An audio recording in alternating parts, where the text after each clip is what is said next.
അങ്ങനെ നമ്മുടെ ശ്യാമ കണ്ണ് തുറക്കാൻ ട്ടോ. അവ കണ്ണ് തുറന്ന് കാണുമ്പോൾ അശ്വതിക്ക് ഭയങ്കര സന്തോഷമാവുകയാണ്. ഈശ്വര, ശ്യാമ കണ്ണ് തുറന്നല്ലോ, സന്തോഷമായി. അങ്ങനെ അവൾ വേഗം ഡോക്ടറെ വിളിക്കാൻ ട്ടോ. അപ്പൊ ഡോക്ടർ അവിടേക്ക് വരുന്നുണ്ട്. ശ്യാമ മാഡം ഇപ്പോൾ എങ്ങനെയുണ്ട് എന്ന് ചോദിക്കുകയാണ്. ഞാൻ ഓക്കെയാണ്, എനിക്കൊരു കുഴപ്പവുമില്ല എന്ന് ശ്യാമയും പറയാണ്. എന്തായാലും ഈശ്വരൻ ശ്യാമ മാഡത്തെ രക്ഷിച്ചു. ഇല്ലെങ്കിൽ ആ കുട്ടിക്ക് തക്ക സമയത്ത് തന്നെ ഇവിടെ വരാൻ സാധിക്കുമായിരുന്നു. മാഡത്തിന്റെ ബ്ലഡ് ഗ്രൂപ്പ് റയർ ആയതുകൊണ്ട് തന്നെ ഞങ്ങൾ അന്വേഷിച്ച ഗ്രൂപ്പുകളിലൊന്നും അത് കണ്ടില്ല. ഇവിടുത്തെ ബ്ലഡ് ബാങ്കിലും അത് അവൈലബിൾ ആയിരുന്നില്ല. ആ സമയത്താണ് ഇവിടെ പരിക്ക് പറ്റി ഒരു കുട്ടി ചികിത്സയ്ക്ക് വന്നത്. അവളുടെ ബ്ലഡ് ആണ് മാഡത്തിന് തന്നത്. അതും മാഡത്തിന്റെ അതേ ചായയുള്ള ആ പെൺകുട്ടി. ഇത് കേൾക്കുന്ന ശ്യാമ ഒന്ന് ഷോക്കാവാണ്. എന്റെ ചായയുള്ള അതേ പെൺകുട്ടിയോ? അതെ. അശ്വതി പറയുന്നുണ്ട്, അതെ ശ്യാമ. ഇത് കേൾക്കുന്ന ശ്യാമ ആകെ ഷോക്കായിട്ട് അവിടെ നിന്ന് എഴുന്നേൽക്കാൻ ശ്രമിക്കുമ്പോൾ ഡോക്ടർ പറയാണ്, അവിടെ കിടന്നോളൂ, ഇപ്പോൾ എഴുന്നേൽക്കണ്ട, അല്പം റെസ്റ്റ് എടുക്കാൻ, എന്നിട്ട് ബാക്കി കാര്യങ്ങൾ തീരുമാനിക്കാം. അപ്പോൾ അശ്വതി ചോദിക്കുന്നു, ഡോക്ടർ ഇന്ന് വീട്ടിൽ പോകാൻ പറ്റുമോ? ഇല്ല, കുറച്ച് ദിവസം ഇവിടെ റെസ്റ്റ് എടുക്കേണ്ടി വരും എന്ന് പറയാൻ. അതിനിടയ്ക്ക് ഒരു നഴ്സ് വന്നിട്ട് ഡോക്ടറെ വിളിച്ചുകൊണ്ട് അകത്തേക്ക് പോവാണ്. ആ സമയത്ത് ശ്യാമ ചോദിക്കാൻ, എന്താ അശ്വതി ഞാൻ ഈ കേൾക്കുന്നത്? എന്റെ അതേ ചായയുള്ള പെൺകുട്ടിയോ എന്ന് ചോദിക്കുമ്പോൾ അശ്വതി പറയുന്നുണ്ട്, അതെ ശ്യാമ, നമ്മൾ തിരഞ്ഞു നടന്ന അതേ പെൺകുട്ടിയെ ഞാൻ ഇവിടെ വെച്ച് കണ്ടു. അവളാണ് നിനക്ക് ബ്ലഡ് പകർന്നു തന്നത് എന്ന് പറയാൻ ട്ടോ. ഇത് കേൾക്കുമ്പോൾ ശ്യാമ ഈശ്വര എന്ന് പറഞ്ഞ് അവിടെ കിടന്നിട്ട് കണ്ണ് നനയാൻ ട്ടോ സന്തോഷം കൊണ്ട്. അവ എന്റെ ചായയുള്ള അതും എന്റെ അതേ ബ്ലഡുള്ള കുട്ടി, അത് എന്റെ മകളല്ലേ എന്ന് ചോദിക്കാൻ ട്ടോ. അതായിരിക്കും, രക്തത്തെ തിരിച്ചറിഞ്ഞു എന്ന് പറയുന്നത് ഇതാണ്. പക്ഷെ എനിക്ക് അവൾ ബ്ലഡ് പകർന്നു തന്ന ഈ ഒരു അവസരത്തിലും എനിക്ക് അവളെ കാണാൻ സാധിച്ചില്ലല്ലോ. എനിക്ക് അവളെ കാണണം എന്ന് അശ്വതിയോട് പറയാൻ ട്ടോ. അപ്പോൾ അശ്വതി പറയുന്നു, ശ്യാമ നീ വിഷമിക്കാതെ അവിടെ കിടക്ക്, നമുക്ക് അവളെ കണ്ടെത്താനുള്ള വഴിയുണ്ട്. ആ കുട്ടി ഇവിടെ ഹോസ്പിറ്റലിൽ വന്നത് നമ്മുടെ സിനിമാ നടി വിനയ് പ്രസാദ് മാഡം ഇല്ലേ, അവരുടെ കൂടെയാണ്. വിനയ് പ്രസാദിന്റെ അനുജത്തിയാണ് ആ കുട്ടി എന്നാണ് പറഞ്ഞത്. അങ്ങനെയെങ്കിൽ ചേച്ചി ആ വിനയ് പ്രസാദിനെ വിളിച്ചു നോക്കിയില്ലേ എന്ന് ചോദിക്കുകയാണ് ശ്യാമ. ഇല്ല ശ്യാമ, ഞാൻ വിളിച്ചിട്ടില്ല. ആ സമയത്ത് ഞാൻ ഇന്ത്യ ടെൻഷനിലായിരുന്നു, ഓരോ കാര്യങ്ങൾ ചെയ്യാൻ വേണ്ടിയിട്ടുള്ള, അതുകൊണ്ട് എനിക്ക് ശ്രദ്ധിക്കാൻ പറ്റിയില്ല, വിളിക്കാൻ പറ്റിയില്ല എന്നൊക്കെ പറയുമ്പോൾ ശ്യാമ പറയുന്നുണ്ട്, എങ്കിൽ ചേച്ചി വിനയ് പ്രസാദിനെ ഒന്ന് വിളിക്കണം, എന്നിട്ട് നമുക്ക് മോളെ തേടി അവിടെ. അപ്പോൾ അശ്വതിയും പറയുന്നുണ്ട്, അതെ ശ്യാമ, നമ്മൾ നിന്റെ മോൾക്കരികിലെത്തി എന്ന് പറയാണ്. ശ്യാമ പറയുന്നുണ്ട്, ചേച്ചി എങ്ങനെയെങ്കിലും ആ നമ്പർ കണ്ടുപിടിക്കണം, എന്നിട്ട് അവരുമായി സംസാരിക്കണം എന്ന് പറയാണ്. അങ്ങനെ ഞാൻ നമ്പർ സംഘടിപ്പിക്കട്ടെ എന്നൊക്കെ പറഞ്ഞ് അശ്വതി അവിടെ നിന്ന് പുറത്തേക്ക് പോവാൻ ട്ടോ. ആ സമയത്ത് ശ്യാമ നെഞ്ചിൽ കൈവച്ച് പറയുന്നുണ്ട്, ഈശ്വര, അത് എന്റെ മകൾ തന്നെ ആയിരിക്കണേ. പിന്നീട് കാണിക്കുന്നത് ശരത് പ്രിയങ്കയുടെ ഫോണിലേക്ക് വിളിക്കുകയാണ്. എന്നിട്ട് പറയുന്നുണ്ട്, പ്രിയങ്ക, നമുക്കിപ്പോൾ ഗോൾഡൻ ചാൻസർ വന്നിരിക്കുന്നത്. സംവിധായകൻ ഹരിശങ്കറിന്റെ പടത്തിൽ TJ രവീന്ദ്രൻ സാറാണ് ഡയറക്ഷൻ. സ്ക്രിപ്റ്റ് എല്ലാം ഓക്കെയാണ്. ഹരീന്ദ്രൻ സാറിന്റെ ഡേറ്റും ഓക്കെയാണ്. പക്ഷേ പ്രൊഡക്ഷന് അല്പം ഡിലേ വന്നു. ഇമ്മീഡിയറ്റ് ഡേറ്റ് ആയതുകൊണ്ട് ഞാനത് ഹോൾഡ് ചെയ്യാൻ പറഞ്ഞു. പടം നമുക്ക് വരുണിനെ കൊണ്ട് ചെയ്യാൻ പറ്റും. നമ്മുടെ കണ്ടീഷൻസ് എല്ലാം ഞാൻ പറഞ്ഞിട്ടുണ്ട്. ഹീറോയിൻ പ്രിയങ്കയായിരിക്കണം. ഇതെല്ലാം കേൾക്കുമ്പോൾ ആകെ പെട്ടെന്ന് ഇങ്ങനെ പറഞ്ഞാലോ എന്നൊക്കെ പറഞ്ഞ് പ്രിയങ്ക നിൽക്കുകയാണ്. എടോ, പണം കൊട്ടയിലാക്കി നടന്നാലോ ഹരീന്ദ്രൻ സാറിന്റെ ഡേറ്റ് കിട്ടണമെന്നില്ല. എടോ, ഇതൊരു ലെക്കാണ്. വരുൺ ഇൻഡസ്ട്രിയിലേക്ക് വരണമെങ്കിൽ ഇതിനേക്കാൾ നല്ലൊരു അവസരം ഇനി കിട്ടാനില്ല. ഇതെന്നെ കേൾക്കുമ്പോൾ പ്രിയങ്ക പറയുന്നുണ്ട്, എടോ, ശരത്ത് പറഞ്ഞതെല്ലാം എനിക്ക് മനസ്സിലാകുന്നുണ്ട്. പക്ഷെ വരുൺ അല്പം താല്പര്യം കാണിച്ചെങ്കിലെങ്കിലേ എനിക്കിത് പറയാനാവുകയുള്ളൂ. അപ്പോഴാണ് ട്ടോ കൽപ്പന വാതിന്റെ അടുത്തേക്ക് ഒരു ഫോണുമായിട്ട് വരുന്നത്. ആ സമയത്ത് പ്രിയങ്കയോട് ചോദിക്കുന്നുണ്ട് ശരത്, എടോ, തനിക്ക് ഇതിലൊന്നും ഒരു താല്പര്യമില്ലേ?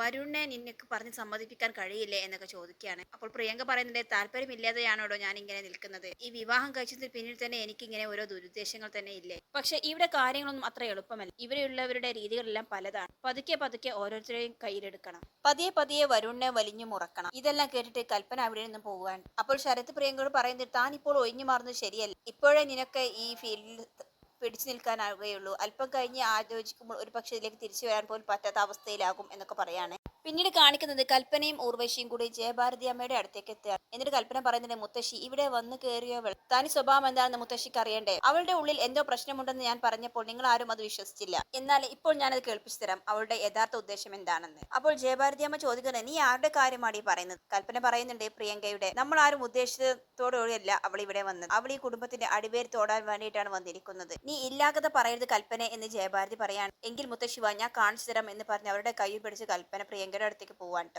ആ സമയത്ത് പ്രിയങ്ക ശരത്തിനോട് പറയുന്നുണ്ട്, എന്റെ ശരത്തെ, ഇവരുടെ ആ ആഭരണപ്പെട്ടിയിലിരിക്കുന്ന ആഭരണങ്ങൾ എത്രമാത്രം ഉണ്ടെന്ന് ശരത്തിന് അറിയാമോ? അപ്പോൾ പിന്നെ ബാങ്കിൽ കിടക്കുന്ന പണത്തിന്റെ കാര്യം വലുതും പറയണോ? നിർബന്ധം പിടിച്ച് ഇപ്പോൾ എന്തെങ്കിലും പറ്റിപ്പോയാൽ പിന്നീട് ഈ സ്വർണ്ണമാലയുടെ അരികു പോലും എനിക്ക് കിട്ടില്ല. പക്ഷെ എല്ലാവരെയും പാട്ടിലേക്ക് വരുണെ എന്റെ കാൽ കീഴിലാക്കിയാൽ പിന്നെ സിനിമാ നടിയാവുക എന്നുള്ള എന്റെ ആ മോഹം യാഥാർത്ഥ്യമാക്കാം. ഇതേ സമയം ജയഭാരതി അമ്മയും കൂട്ടിയിട്ട് കൽപ്പനയും ഉർവശിയും കൂടി മുകളിലേക്ക് വരികയാണ്. അപ്പോൾ ശരത്ത് പറയുന്നുണ്ട് പ്രിയങ്കയോട്, പ്രിയങ്ക, താൻ ഒന്നും നോക്കേണ്ട ആവശ്യമില്ല. ഒരാളോട് സെന്റിമെന്റ്സും കാണിക്കേണ്ട.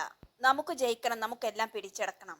അപ്പോൾ പ്രിയങ്ക പറയുന്നുണ്ട്, ഞാൻ പിടിച്ചടക്കിയിരിക്കും, ഈ കുടുംബം ഞാൻ പിടിച്ചടക്കിയിരിക്കും. അങ്ങനെ പറഞ്ഞുകൊണ്ട് പ്രിയങ്ക കണ്ണാടിയിലേക്ക് നോക്കി നിൽക്കുമ്പോൾ ജയഭാരതി അമ്മയും കൽപ്പനയും ഊർവശിയും കൂടി റൂമിലേക്ക് കടന്നു വരുന്നതാണ് കേട്ടോ കാണുന്നത്. അവരെ കാണുന്നതും അവൾ സംശയത്തോടു കൂടി നോക്കുന്നുണ്ട്. പിന്നീട് അവരെ കാണാത്തതുപോലെ അവൾ ഫോണിലൂടെ സംസാരിക്കുകയാണ്. പിടിച്ചടക്കുക എന്ന് പറഞ്ഞാലേ അത് സ്നേഹം കൊണ്ടും ത്യാഗം കൊണ്ടും പിടിച്ചടക്കുക എന്നതാണ്. നീന ഇത്രയും അന്തസ്സുള്ള ഒരു തറവാട്ടിലേക്ക് വന്നത് എത്രയോ ജന്മത്തിന്റെ പുണ്യമാണ്. ഈ സ്നേഹിച്ചു കൊല്ലുക എന്നൊക്കെ പറയില്ല, അതുപോലെയാണ് ഇവിടെയുള്ളവരുടെ തീരുമാനം. ഇതെല്ലാം കേട്ട് ജയഭാരതിയമ്മ സന്തോഷത്തോടെ നിൽക്കുമ്പോൾ കണ്ണുമേഴിച്ച് മുഖത്തോട് മുഖം നോക്കുകയാണ് കേട്ടോ കൽപ്പനയും ഊർവശിയും കൂടി. അതേസമയം അപ്പുറത്ത് ശരത്താകട്ടെ കണ്ണുമേഴിച്ച് നിൽക്കുകയാണ്. ഇവിടെ എന്തായി പറയുന്നത് എന്ന്. അപ്പോൾ വീണ്ടും പ്രിയങ്ക പറയാണേ, വരുണിന്റെ അച്ഛൻ അമ്മ ഏട്ടൻ എന്നൊക്കെ പറയുന്നത് സ്നേഹം കൊണ്ട് മൂടുന്നവരാണ്. പിന്നെ വരുണിന് ഏറ്റവും പ്രിയപ്പെട്ട ഒരാളുണ്ട്, വരുണിന്റെ മുത്തശ്ശി. മുത്തശ്ശിയെ കുറിച്ച് എന്താ പറയുക, ഒരു ദേവതയെ പോലെ. ഞാനും വരുൺ സംസാരിക്കുമ്പോഴൊക്കെ വരുൺ പറയുന്നത് ഏറ്റവും കൂടുതൽ അവന്റെ മുത്തശ്ശിയെ കുറിച്ചാണ്. മുത്തശ്ശിയെ കണ്ട നിമിഷം വരുൺ പറഞ്ഞതൊന്നും തെറ്റില്ല എന്ന് എനിക്ക് ബോധ്യമാവുകയും ചെയ്തു. അങ്ങനെയൊക്കെ പറഞ്ഞ് മുത്തശ്ശിയെ കുറിച്ച് അവള്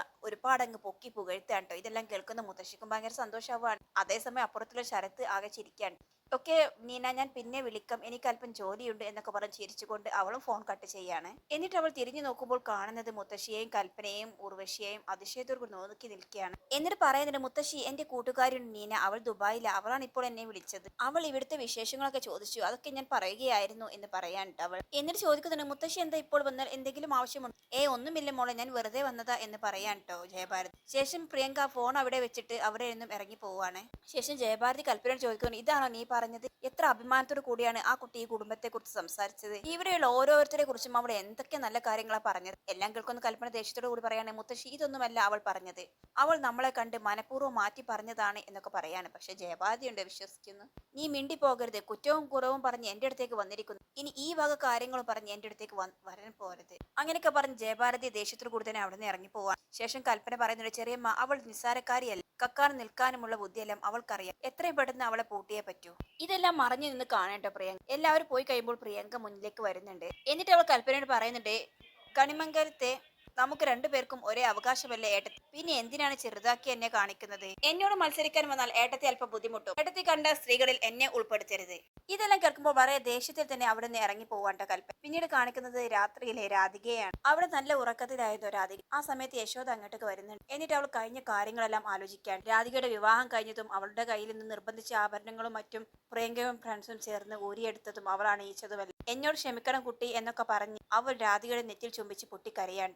എല്ലാം കണ്ടു നിൽക്കുക എന്നല്ലാതെ ഇതിനൊരു പ്രായശ്ചിത്തം പോലും പരിഹാരം ചെയ്യാനും എനിക്കാവുന്നില്ലല്ലോ കുട്ടി. ലോകത്ത് ഒരമ്മയും മോളോട് ചെയ്യാത്ത ക്രൂരതയാണ് ഞാൻ നിന്നോട് കാണിച്ചത്. ഞാൻ പറയണമായിരുന്നു അവരോട്, നിന്റെ താലി ഞാൻ സംരക്ഷിക്കണമായിരുന്നു എന്നൊക്കെ പറഞ്ഞ് അവർ കരയാണ് കേട്ടോ. ശേഷം അവർ ഉറങ്ങിക്കിടക്കുന്ന രാധികയുടെ കാൽ പിടിച്ചിട്ട് പറയുന്നുണ്ട്, മോളെ മാപ്പ്, ഈ അമ്മക്ക് മാപ്പ് താ മോളെ. പക്ഷെ ഉറങ്ങിക്കിടക്കുന്ന രാധിക ഒന്നും അറിയുന്നില്ല. ശേഷം അവിടെ നിന്നും പോകുന്ന യശോദ കഴിഞ്ഞ കാര്യങ്ങൾ ഓരോന്നായിട്ട് ആലോചിക്കാൻ. താലിൽ പിടിച്ചു നിൽക്കുന്ന രാധികയുടെ കഴുത്തിൽ നിന്നും അത് ഊരടി എന്ന് പറയുന്ന മുത്തശ്ശിയുടെ വാക്കുകളും മറ്റൊക്കെ ആലോചിച്ചിട്ട് അവരാകെ വിഷമിക്കാൻ. ശേഷം അവരുടെ ബോധം കെട്ട് വീഴാണ്. ആ സമയത്ത് സൗണ്ട് കേട്ട് തന്ത്രിയും രാധികയും എഴുന്നേറ്റ് ഓടി വരികയാണ് കേട്ടോ. എന്നിട്ട് അവരെ പിടിച്ച് എഴുന്നേൽപ്പിച്ചിരുത്തുകയാണ്. എന്താ പറ്റിയത് അമ്മ, എന്താ ഉണ്ടായത് എന്നൊക്കെ ചോദിക്കാൻ രാധിക. ഇങ്ങനെയൊക്കെ കാണിച്ചുകൊണ്ടാണ് ഇന്നത്തെ എപ്പിസോഡ് അവസാനിച്ചത്.